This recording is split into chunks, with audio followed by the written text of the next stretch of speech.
شروع میں مجھے اپنی ناند صبا میں کوئی خاص دلچسپی نہیں تھی، لیکن میں حیران ضرور تھی کہ اتنے معصوم لڑکی کو بار بار کردار پر دیکھ کر پرتون بلا کے کیسے بگڑ سکتی ہیں۔ صبا بہت خاموش، میرا مزاج اور بالکل بچی جیسی سادہ تھی۔ اس پر مجھے بہت درد آیا۔ میں نے سوچا کہ پہلا اس کی شادی اپنے بھائی فراز سے کروا دی پاتے اسے ایک نیا سہارا مل گیا۔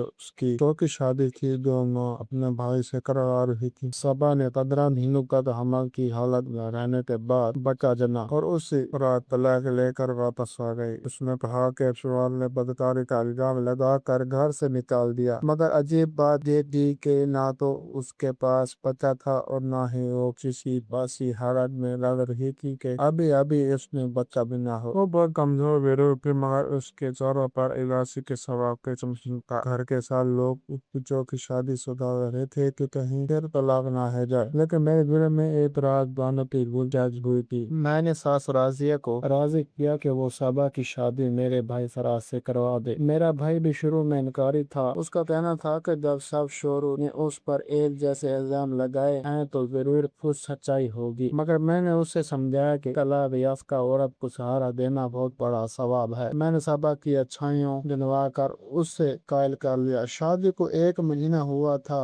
جب صبا نے بتایا کہ وہ حاملہ ہے۔ فراز نے اسے تھپڑ مار دیا اور فوراً مجھے فون کیا۔ میں جب وہاں پہنچی تو اس نے کہا کہ نے اسے ابھی تک چھوا تک نہیں، تو یہ کیسے حاملہ ہو سکتی ہے؟ میں نے صبا کو پیار سے پوچھا تو وہ ہنچکی لینے لگی۔ میں نے نرمی سے کہا کہ سچ بتاؤ تمہارے ساتھ کیا ہوا؟ وہ لرزتے ہاتھوں سے بولی کہ یہ بچہ چاچا وحید کا ہے۔ میں سکتے نے آج فرادی پیچھے کھڑا کانپ رہا تھا۔ میں نے کہا کہ وحید تو پرانے محلے کے بزرگ پڑوسی تھے، یہ کیسے ممکن ہے؟ صبا کے چہرے پر خوف کی پرچھائیاں تھیں۔ وہ بار بار کہہ رہی تھی کہ مجھے طلاق دے دو ورنہ وہ مجھے مار ڈالیں گے۔ وہ یہی ہیں۔ وہ بے تحاشا رونے لگی۔ میں اور میرا بھائی حیران اور پریشان ایک دوسرے کو دیکھنے لگے۔ میں باہر نکلی تو سانس لینا مشکل ہو گیا۔ ایسا لگا کہ جیسے کوئی ایسا راز چھپا ہے جسے جاننے سے سب کو روح قدم میں اٹھے۔ میرا نام عابدہ ہے، میری عمر 45 سال ہے، میرے 2 بیٹے ہیں اور میری شادی کو 12 سال ہو چکے ہیں۔ میرا شوہر معروف مزدور پیشہ انسان ہے، گھر کا اللہ کے فضل سے اپنا ہے۔ میری 2 نندیں اور 2 دیور ہیں اور راؤف بہن بھائی میں سب سے بڑا ہے۔ بڑی نند شہین کی شادی میرے پہلی اولاد ہے۔ دونوں دیور بھی شادی شدہ ہیں، سسر کا انتقال ہو چکا ہے اور ساس اکثر چھوٹی نند صبا کی فکر میں دماغ رہتی ہے۔ گھر کے سب لوگ صبا سے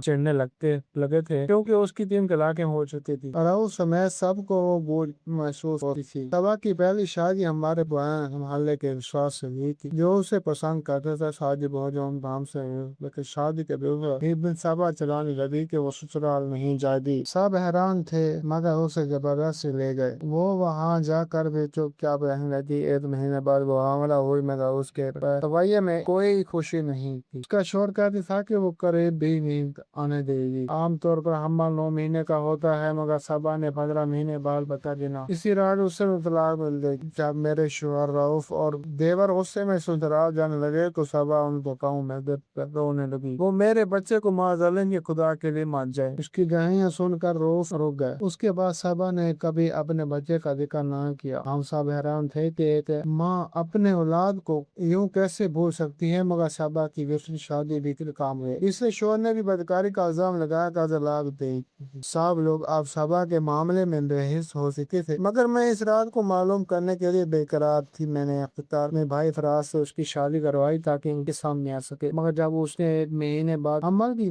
خبر دی تو ہر رات کا دروازہ کھولنے لگا۔ جب صبا نے خوف سے لرزتی آواز میں کہا کہ یہ بچہ چاچا وحید کا ہے اور وہ یہی ہے تو مجھے محسوس ہوا کہ صبا کے ذہن میں کوئی ایسا درد چھپا ہے جو شاید بس بلانا ہے۔ نمونہ بدکردار تھی، نہ جھوٹی بلکہ وہ کسی خوف اور جرم کے سنگے میں ذکری ہوئی تھی۔ میں نے وہیں کھڑے کھڑے ایک فیصلہ کیا اور اپنے بھائی فراز کے ساتھ صبا کے پہلے سسرال چلی گئی، جہاں دروازہ اس کے پہلے شوہر کی دوسری بیوی نے کھولا۔ رات سے وہ ٹیچر گھر پر ہی موجود تھا۔ وہ مجھے پہچان گیا اور ڈرائنگ روم میں بٹھایا۔ اس نے چائے پوچھی مگر میں نے انکار کر دیا۔ جب اس نے میرے آنے کی وجہ پوچھی تو میں نے کہا کہ آپ نے صبا پر بدکرداری کا الزام لگا کر اسے طلاق کیوں دی؟ اس نے چونک کر میری جانب دیکھا اور بولا اپنا جملہ ٹھیک کریں، میں نے طلاق نہیں دی تھی، مجھ سے زبردستی طلاق لے لی گئی۔ میں حیران رہ گئی اور اسے پوری بات جاننے کا کہا۔ جیسے جیسے وہ بتاتا گیا میرا وجود پتھر ہوتا گیا۔ وہ کہہ رہا تھا کہ صبا اس کے قریب آتے ہی رونے لگی۔ وہ بہت خوفزدہ رہتی تھی، یہاں تک کہ اپنے دیور اور جید سے بھی ڈرتی تھی۔ جب وہ اس کے قریب ہو جاتا تو تلانے لگتی اور لگتی۔ میں نے اس سے پوچھا کہ صبا کا عمل بندہ رونے کیسے کرتا، تو اس نے گہری سانس لیتے ہوئے کہا کہ وہ شادی کے 6 مہینے پر حاملہ ہوئی تھی، مگر شادی کے دوسرے ہفتے سے ہی کہنے لگی تھی کہ وہ ماں بننے والی ہے۔ میں سمجھ چکا تھا کہ اس کے ساتھ کوئی خطرناک حادثہ پیش آیا ہے، مگر میں نے اس کی عزت کے لیے بات کو چھپا لیا۔ جب وہ دماغی دوائیں کھانے لگی اور میرے پیار کے باوجود ٹھیک نہ ہوئی تو میں نے ایک ماہر نفسیات سے رابطہ کیا۔ اس کو لڑکی کی ماضی کے بارے میں جاننے کو کہا۔ میں نے آپ کے ساس سے پوچھا تو انہوں نے بچپن میں سیڑھی سے گرنے کے باعث چوٹ لگی تھی، اس لیے وہ کبھی کبھی ایسی ہو جاتی ہے۔ میں نے یقین کر لیا، مگر بعد میں سمجھ آیا کہ معاملہ کچھ اور ہے۔ میں نے اسے کو سنبھالا کیونکہ میں اسے محبت کرتا تھا، مگر وہ روز بگڑتی چلی جا رہی تھی۔ جب اس نے بچہ جنا تو وہ بچہ مردہ خوف اور دباؤ کی وجہ سے اس کی دھڑکن تیز سکی تھی۔ صبا نے مردہ بچے کو جنم دیا تھا۔ اس نے مجھ سے زبردستی طلاق مانگی۔ وہ کہنے لگی اگر میں نے طلاق نہ دی تو کوئی اسے مار ڈالے گا۔ میں پوچھتا کون، تو وہ کچھ نہ بتاتی۔ جب وہ خود کو نقصان پہنچانے لگی تو میں نے مجبوراً طلاق دے دی۔ میں نے اسے کیچڑ سے پوچھا اگر یہ سب جانتے تھے تو ہم سے کیوں نہیں کہا؟ وہ سنجیدہ لہجے میں بولا کیا وہ تمہاری ساس اور بڑی نند شاہین سب کو جانتی ہیں؟ میں صدمے میں آ گئی۔ بات مزید لگ گئی۔ ان سب سوالات کا جواب صرف میری ساس دے سکتی تھی۔ میں سیدھے اپنے سسرال پہنچی۔ رات کا وقت تھا، سب گھر پر موجود تھے۔ میں سب کو لان میں بلایا۔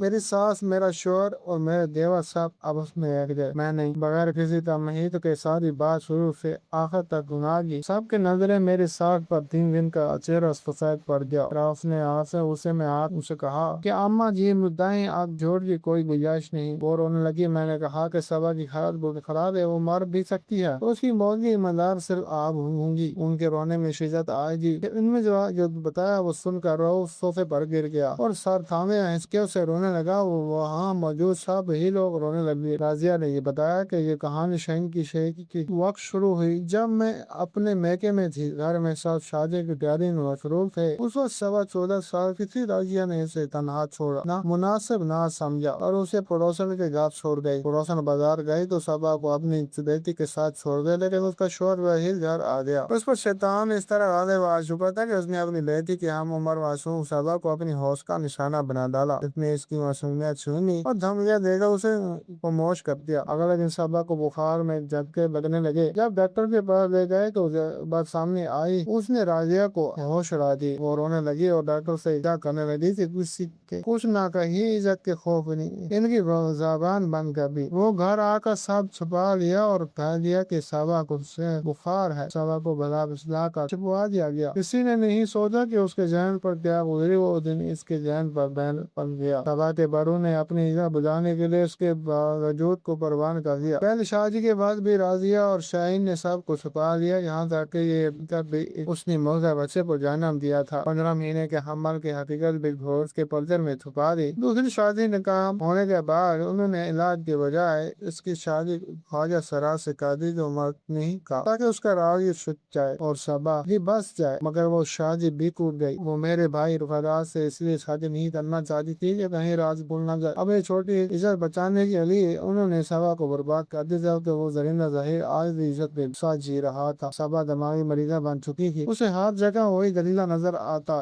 جو کبھی اسے مارتا کبھی دھمکاتا۔ یہ سب بتاتے ہوئے راضیہ کو بری طرح دورہ پڑا۔ وہ کچھ عرصہ ہسپتال میں رہی، اب گھر پر ہیں، مگر سب ان سے ناراض ہیں۔ شاہین سے کوئی بات نہیں کرتا۔ صبا کے اراض کے سامنے آنے کے بعد فراز نے اسے دل و جان سے قبول کر لیا اور اس کا علاج جاری ہے۔ میرے شوہر رؤف نے ظہیر کے خلاف کیس کر دیا۔ اب وہ اور پولیس حراست میں ہے۔ اس کے خلاف سب سے بڑی گواہی اس کی بیٹی نے دے دی، جو اس سے واقعے کی عینی شاہد تھی، مگر ڈر کے مارے برسوں خاموش رہی۔ شادی کے بعد اس نے اپنے ضمیر کا بوجھ ہلکا کرنے کے لیے سچ بول دیا۔ صبا کا علاج جاری ہے اور ڈاکٹر نے امید دلائی کہ وہ جلد بہتر ہو جائے گی۔